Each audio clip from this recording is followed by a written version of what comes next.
नमस्कार, मैं अंबर जैदी बहुत स्वागत करती हूँ आप सबका एक बार फिर से हमारे खास कार्यक्रम में। और सुमित जी अपनी छुट्टियों से वापस आ गए हैं और छुट्टियों से आने के बाद हमारे साथ शो पर हाजिर है। बहुत-बहुत स्वागत है आपका। नमस्ते सुमित जी। नमस्कार, जय हिंद। चाइना से बैठ के बोलने का जो बिल्कुल, मजा है बता नहीं सकता आपको। बिल्कुल। और खबर ये आ रही है कि चाइना और रशिया की जो नज़दीकियाँ हैं वो बहुत ज़्यादा बढ़ती जा रही हैं। और रिपोर्ट्स ये हैं कि चाइना और रशिया की जो नज़दीकियाँ हैं वो दुनिया भर के लिए एक काफ़ी बड़ा चैलेंज हो सकती हैं। आपको क्या लगता है इस पर? क्या कुछ अमर जी, सबसे पहले तो मुझे हैरानी होती है कि आप ये टॉपिक्स मेरे साथ पकड़ लेती हैं और इंडियन मीडिया इनको पकड़ता नहीं है। और आपकी नजर भी पूरी सटीक है इन चीजों के ऊपर। So hats off to you कि आपने इतनी बारीक चीज भी पकड़ ली। अब ये इतना इंपॉर्टेंट मुद्दा है जिसे इंडियन मीडिया कवर नहीं कर रहा। आई एम थैंकफुल कि आप कवर कर रही हैं। क्यों इंपॉर्टेंट है? क्योंकि चाइना और रशिया इन दोनों ने इकट्ठे मिलकर एक एग्रीमेंट कर लिया जिसको नेटो बोलते हैं। जैसे नेटो है कि अगर किसी भी एक कंट्री के ऊपर अटैक होगा तो सारी की सारी कंट्रीज को ये समझा जाएगा कि हमारे ऊपर अटैक है and they will defend that one country. Russia और चाइना ने सीक्रेटली एक एग्रीमेंट कर लिया है कि भाई हम दोनों नेटो बनाते हैं। अगर रशिया के ऊपर अटैक होगा तो चाइना इंटरवीन करेगा और चाइना के ऊपर अटैक होगा तो रशिया इंटरवीन करेगा as if it is attack on themselves. इसके अंदर नॉर्थ कोरिया और ईरान को भी जोड़ने की पूरी मुहिम चालू है और ये होकर रहेगा। चाइना चाहता है कि इन कंट्रीज को साथ में जोड़ा जाए। उसका रीजन क्या है और मैं क्यों बोल रहा हूं? आपको मालूम है कि रशिया का और यूक्रेन का वॉर चल रहा है। अब उस वॉर के अंदर हो क्या रहा है कि रशिया के जो हथियारों की जो उसके पास जो डिमांड है वो बढ़ती जा रही है। उसे ड्रोन चाहिए क्योंकि अब जो युद्ध है यूक्रेन ने करना शुरू कर दिया थ्रू ड्रोन्स। रशिया के पास जो ड्रोन्स है पहले थे पुराने वो खत्म हो गए हैं, उसे और ड्रोन्स चाहिए। रशिया ने अभी एक हरकत करी है, अपने ड्रोन्स की टेक्नोलॉजी चाइना को दे दी है और चाइना को बोला है कि आप मेरे लिए आप ड्रोन्स बना के दीजिए। रशिया की कैपेबिलिटी है कि 5 से 6 हजार ड्रोन वो साल के बना सकता है और चाइना ने बोला है मैं तुम्हें 1.5 लाख ड्रोन एक साल में बना के दे सकता हूं जो तुम 5 हजार बना रहे हो। तो रशिया ने अपनी सारी टेक्नोलॉजी जो ड्रोन्स की है चाइना को दे दी और चाइना अब ड्रोन बनाकर रशिया को देगा। ये जो सारा कुछ है, अब आपको लगेगा कि भाई यूएसए सैंक्शन कर देगा चाइना के ऊपर। नहीं कर पाएगा। क्यों? क्योंकि बेजिंग ने बोला है कि ये तो ड्यूल पर्पस, ये तो एग्रीकल्चर के लिए हम ड्रोन बना के दे रहे हैं, ये वेपन सिस्टम तो है नहीं इसमें अंदर। तो उन्होंने इस तरह से काम को किया है कि किसी को पता नहीं लग रहा। ये अंदर की न्यूज है एक। और यूरोपियन इंटेलिजेंस एजेंसीज को जब पूछा गया तो उन्होंने बोला सुना तो है लेकिन सानू पता नहीं है। देखिए इस तरह की न्यूज है। और जो सीआईए है उससे पूछा गया तो कहते यार ये खबर आई तो थी लेकिन हमें पता नहीं है। चाइनीज को पूछा, कहते यार हमें ड्रोन, कौन से ड्रोन, हमें तो पता नहीं है। तो हर एक ने आंखें मोड़ ली हैं कि इसके ऊपर बात ही नहीं करनी। अब ये ड्रोन क्यों बोल रहा हूं, इंपॉर्टेंट क्यों है? इनकी कैपेबिलिटी है कि 2000 किलोमीटर की रेंज है। एक छोटा जो ड्रोन होता है जनरली उसकी रेंज कुछ किलोमीटर तक होती है, ये 2000 किलोमीटर तक ये जा सकता है। 50 किलो तक का तो ये बॉम्ब साथ में उठाकर या सामान उठाकर लेके जा सकता है। चाइना ने इसे डेवलप करना शुरू कर दिया और ये G3 जो ड्रोन्स हैं इतने घातक हैं, ये पूरे का पूरा जो लैंडस्केप है वॉर का उसे चेंज कर देगा। व्हाइट हाउस जो है बिल्कुल चुप है इस रिपोर्ट के ऊपर क्योंकि उसे पता है कि चाइना अपने आप को फ्यूचर के लिए प्रिपेयर करता जा रहा है। मैं क्यों बोल रहा हूं?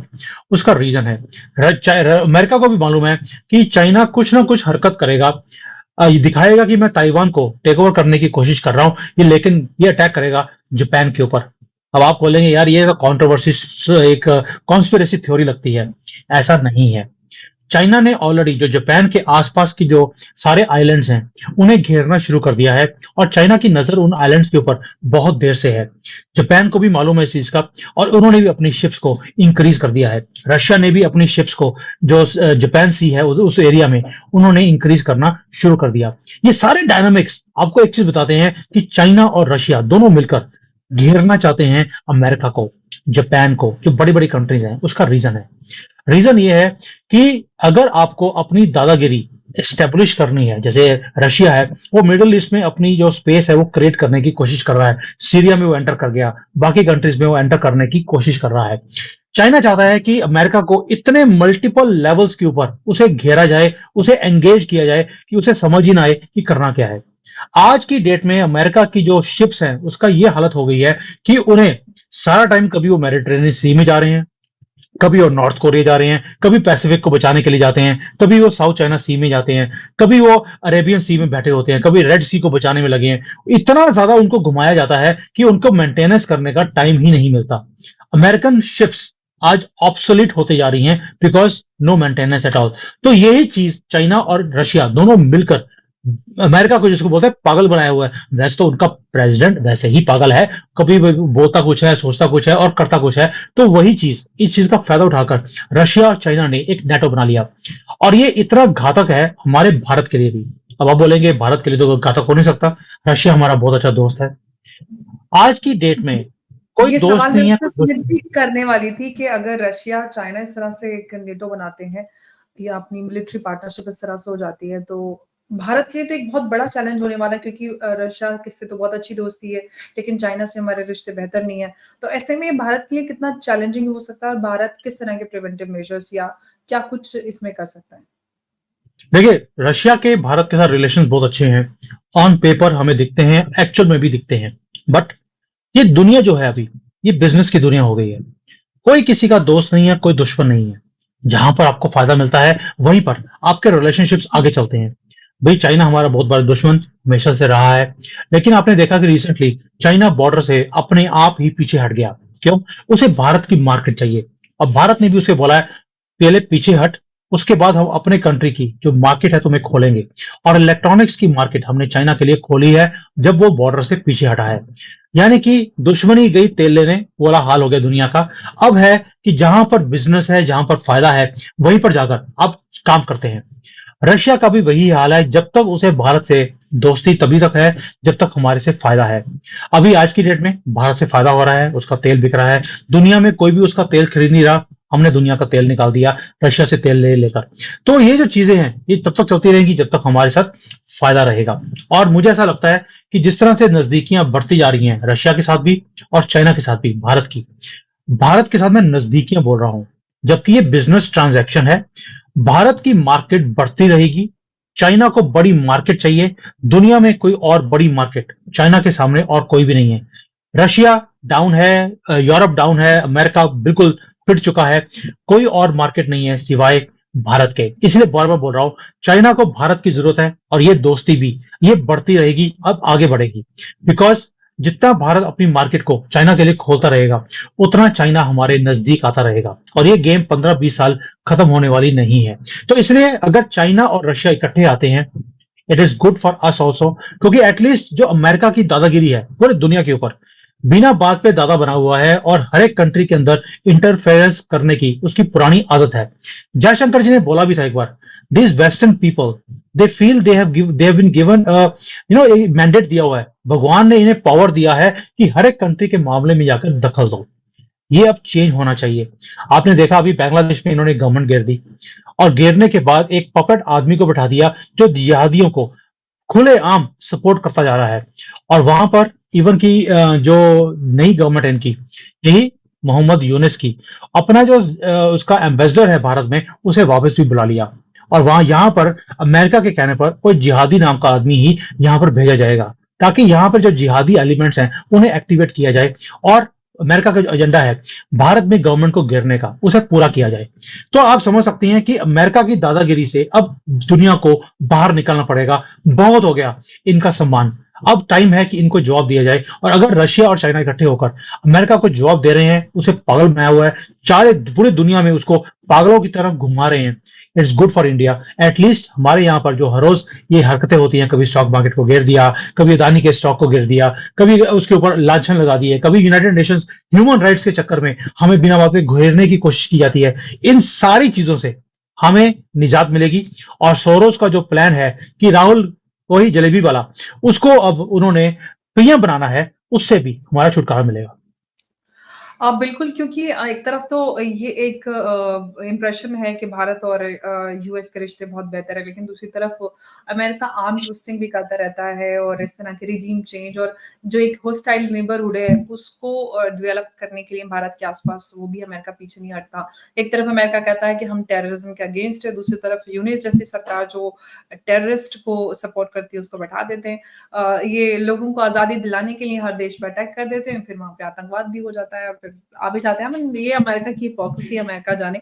लेकिन ये एक जो बात आपने कही और हमने पिछले दिनों एस जयशंकर जी के भी बयान से अंदाज़ा लगाया था कि उन्होंने ये बात कही थी कि जब तक चाइना के साथ बॉर्डर कॉन्फ्लिक्ट रिज़ॉल्व नहीं हो जाता, चाइना से कोई रिश्ते बेहतर नहीं होंगे। तो क्या और हमने देखा है कि पिछले दिनों चाइना कई सारी ऐसी जगहों पर पीछे भी हटा है जहाँ पर कॉन्फ्लिक्ट था। तो इस सब को देखते हुए क्या जो आपने कहा कि चाइना को भारत की ज़रूरत है क्योंकि भारत बहुत बड़ी मार्केट है। तो चाइना ये कॉन्फ्लिक्ट रिज़ॉल्व करेगा और भारत के साथ रिश्ते बेहतर करेगा?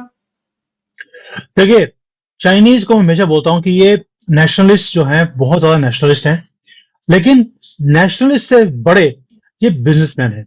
इनको बिजनेस चाहिए। ये जब वहां पर आए थे बॉर्डर के ऊपर, वो टाइम कब था? वो टाइम था जब पूरे दुनिया में कोविड फैला हुआ था। उनको लगता था कि भाई अब हमने अपने कंट्री में, क्योंकि यहाँ पे विद्रोह हो रहे थे, हांगकांग अपने आप को सेपरेट करने की कोशिश कर रहा था, शिनजियांग में जो मुसलमान कम्युनिटी है उनको तो पता ही है आपको, उनको सेपरेट कंट्री ही चाहिए होता है और शरिया उनको इम्प्लीमेंट करना होता है, तो वो वहां पर लगे हुए थे। इधर जो ताइवान है वो सेपरेट होने की बातें बोल रहा था। तो चाइना चारों तरफ से घिरा हुआ था और यहाँ पर जो सेंटिमेंट थे वो भी बहुत डाउन थे। रीजन भी कि कोविड के कारण पूरा यहाँ पर लॉकडाउन लगे हुए थे, बिजनेसेस बंद हो रहे थे, तो उनको लगा कि अब कुछ ना कुछ तो करना पड़ेगा इस सेंटिमेंट्स को इंक्रीज करने के लिए। तो उन्होंने गलवान में और देखा कि अरुणाचल में जो एरियाज हैं उसमें एंटर करने की कोशिश की गई और यहाँ पर बड़े भगड़े डाले गए कि भी देखिए जी, हमने जो भारत की जगह थी, जो चाइना की जो जगह थी, जो भारत ने कब्जा किया हुआ है, उसे हमने लेकर हमने वहां पर एंट्री मार ली है और हमने अपने कब्जे में कर लिए है। यहाँ पर जो नेशनलिज्म की फिगर फीलिंग है वो इंक्रीज होनी शुरू हो गई और लोग अपने दुख दर्द जो सेपरेट होना चाहते थे उन चीजों से दूर हो गए। तो अब 3-4 साल तो उन्होंने वेट किया। जब उन्होंने देखा कि चाइना की पूरी कोशिश थी कि 2024 में मोदी जी की गवर्नमेंट गिर जाए, क्योंकि अगर राहुल बाबा की जलेबी वाले उनकी अगर गवर्नमेंट बनेगी तो पहले दिन वो अरुणाचल प्रदेश चाइना को दे देगा। ये चाइना को मालूम था, इसलिए 3-4 साल उन्होंने वेट किया है। बॉर्डर के ऊपर अपने लाखों लोग उन्होंने खड़े किए, क्योंकि इनको लगता था कि किसी तरीके से ये मोदी जी की गवर्नमेंट को गिरने में सफल हो जाएंगे। बहुत क्लोज पहुंच भी गए, लेकिन जब उन्होंने देखा जून में कि मोदी जी की सरकार दोबारा से बन गई है, उसके बाद they there second element came forward which was business, कि अब मोदी जी को अगले 5 साल के लिए हमें सहन करना पड़ेगा। We will have to work on throwing his government in 2029, लेकिन 5 साल तक हम वेट नहीं कर सकते अपनी कंट्री को बचाने के लिए, तो इसलिए हाथ जोड़ना ही बेहतर है। तो नेशनलिज्म इन्होंने सेकंड फेज में कर दिया और जो बिजनेस इनका माइंड है उसको आगे ले आए। तो आपको समझना पड़ेगा ये कम्युनिस्ट माइंड फ्रेम है। Nationalism and business both go together. Nationalism पहले इन्होंने एक्टिवेट किया जब जरूरत थी, और आज जब बिजनेस की जरूरत है तो नेशनलिज्म को पीछे कर इन्होंने बिजनेस को एक्टिवेट कर दिया है। And this is how they work always. जिस दिन भारत की गवर्नमेंट को और लोगों को ये मेंटेलिटी चाइनीज की समझ आ जाएगी, हम कभी भी धोखा नहीं खाएंगे। हमारे साथ प्रॉब्लम क्या होती है कि जब हम बिजनेस करने लगते हैं तो वो नेशनलिज्म आगे ले आते हैं। 62 में हमने देखा उन्होंने नेशनलिज्म को आगे रखा, बिजनेस को पीछे रखा और हमारे ऊपर चढ़ाई कर कर उन्होंने हमारा बहुत बड़ा एरिया अपने कब्जे में कर लिया। 48,000 स्क्वायर किलोमीटर एरिया कम नहीं होता है। और अब जब उन्हें बिजनेस की जरूरत है उन्होंने नेशनलिज्म को पीछे कर दिया। भारत को भी यही काम करना चाहिए कि अब मोदी जी जो कर रहे हैं वो क्या कर रहे हैं, उनको बिजनेस चाहिए। हमने नेशनलिज्म को आगे कर लिया, हमने बोला पहले बॉर्डर से पीछे हटो तो हम तुम्हारे साथ बिजनेस करेंगे। And this is how you need to deal with China, and what Modi ji is doing is perfect.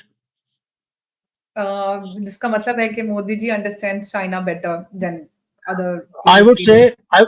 I would say his best जिसको दाव बोलते हैं वो ये है कि उनके पास जयशंकर जी हैं, और जयशंकर जी ने चाइना में 3-4 साल के लिए यहाँ पर वो राजदूत रहे हैं। वो चाइनीज जानते हैं, लैंग्वेज भी सीखी हुई है चाइनीज उन्होंने। मैं उनको मिला हूं, he speaks very very good Chinese and he understand the Chinese culture very well. तो मोदी जी को हर चीज चाइना के बारे में बताने के लिए जयशंकर जी से बेटर आदमी उनको नहीं मिल सकता था। एंड ही टेल्स हिम कि क्या करना है। जब चाइना बिजनेस करने आता है तो राहुल बाबा बिजनेस करने लग जाते हैं और एक एग्रीमेंट जाकर साइन कर लेते हैं 2008 में, भारत को ही बेचाते हैं। मोदी जी हैं ये नेशनलिस्ट भी हैं और ये जानते भी हैं, ऊपर से गुजराती भी हैं। गुजरातियों को बिजनेस करना आप नहीं सिखा सकते। बिल्कुल। और जिसके पास फॉरेन मिनिस्टर हो जयशंकर जी जैसा, तो उनको फॉरेन पॉलिसी में कौन हराएगा? क्योंकि एस जयशंकर जी के तो फैन्स मुझे लगता है ऑल अक्रॉस द ग्लोब हैं। उनके जो काउंटर्स उनके आते हैं, जो जवाब उनके आते हैं, वो मतलब एकदम ऐसे, मतलब एकदम मज़ा आ जाता है सुन के। अब पाकिस्तान जा रहे हैं और वहाँ से बहुत मटेरियल मिलेगा और मज़ा आएगा हमें सुन-सुन के। किस तरह के सवाल आएँगे, प्रेस कॉन्फ्रेंस तो होगी ऑफ कोर्स।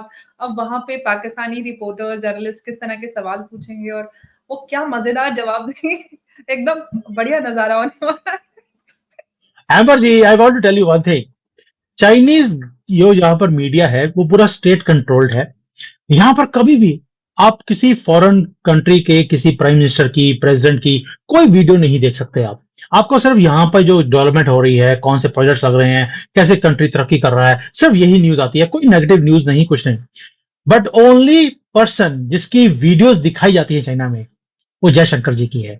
ना ये आपको वाह! सुनकर भी हैरानी होगी कि उनके जो क्लिप्स होते हैं, जब वो तबाचे लगाते हैं बाइडन को, बाइडन की गवर्नमेंट को, यूरोप को, और वो सारी क्लिप्स को यहाँ पर शेयर किया जाता है कि देखिए इंडिया के फॉरेन मिनिस्टर ने कैसे तमाचा लगाया अमेरिकन को, यूरोपियंस को, और ये मजे लेते हैं उस चीज के। ये पहली बार देख रहा हूं मैं।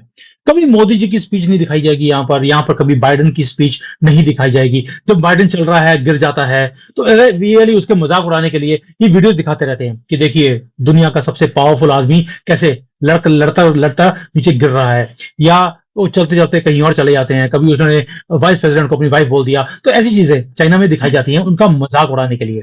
लेकिन कभी भी आप किसी और कंट्री के फॉरेन मिनिस्टर की और प्राइम मिनिस्टर की कभी स्पीच, इम्पॉसिबल। लेकिन जयशंकर जी डिजर्व्स दैट क्रेडिट कि चाइना जैसी कंट्री, यानी कि जब आपका दुश्मन भी आपकी तारीफ करने लग जाए, इसका मतलब है कुछ तो ठीक कर रहे हैं आप। ऑफ कोर्स, बिल्कुल। और ये बहुत बड़ी बात है क्योंकि आप कहीं भी चले जाएँ, किसी भी देश में चले जाएँ, इनफैक्ट पाकिस्तानी तक एस जयशंकर जी के जो बयान होते हैं, उनके जो क्लिप्स होते हैं, मतलब एकदम लोग, वो लोग भी खुश हो जाते हैं कि देखिए क्या मोदी और एक उनके फॉरेन मिनिस्टर, मतलब एक ज़बरदस्त कॉम्बो है। और मैं दुआ करती हूँ कि वो हमेशा स्वस्थ रहें और ऐसे ही देश को चलाते रहें आगे, देश की पॉलिसी पे काम करते रहें।